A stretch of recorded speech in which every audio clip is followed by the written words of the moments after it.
¿Quieres aprender sobre la cuenta demo de Pionex? Estás en el lugar correcto. ¡Empecemos! Te mostraré cómo llegar a la cuenta demo desde la PC y desde el celular. Aquí estoy en mi back office de Pionex desde la PC. Subo y hago clic aquí donde dice Futures Demo Trading.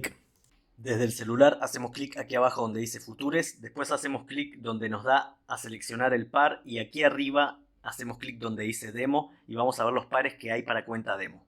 Si aún no tienes cuenta en Pionex, regístrate con el link de la descripción, que además de estar apoyando el canal, recibirás beneficios por ser un nuevo usuario. Como puedes ver, es fácil darnos cuenta que estamos en la cuenta demo porque aquí dice BTC PUSD, que es el par de la cuenta demo en futuros perpetuos. Al momento de grabar este vídeo, los pares que hay para elegir es Bitcoin contra el dólar y Ethereum contra el dólar. Para que tú puedas utilizar la cuenta demo, debes hacer clic aquí donde dice Claim PUSD. Como puedes ver, dice reclama 100.000 PUSD para tu cuenta de futuros para empezar trading manual demo de futuros. Es Paper USDT, que es una moneda de entrenamiento que hay en Pionex que no tiene valor real y es intransferible.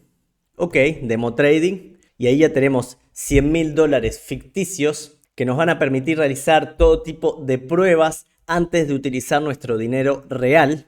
Y lo más importante es que es con el precio real de los activos. Eso es lo que me gusta, porque hay otras cuentas demo que el precio está desactualizado. No, aquí está el precio real tal cual es y nos permite utilizarla. Como puedes ver, yo puedo aquí ya empezar a operar. Nos da a elegir la cantidad, por ejemplo, en Ethereum o el valor en PUSD. Vamos a poner 1000 PUSD, que sería el 1% de la cuenta demo, con una market order apalancado por 5. Nos da a elegir acá si queremos en cross o en isolated. Lo voy a dejar en cross, comprar. Ok, ahí se creó la orden de un long para la cuenta demo. Depende en qué fecha veas este vídeo, es si ya soportará los bots en cuenta demo, ya que si voy a Futures Bot todavía no soporta el grid. Pero no te preocupes, suscríbete al canal que en el próximo vídeo voy a subir un grid trading con cuenta demo para que puedas practicar absolutamente todas tus estrategias antes de aplicarlas con dinero real. Comparte y regálame un like si te ha gustado. Hasta la próxima.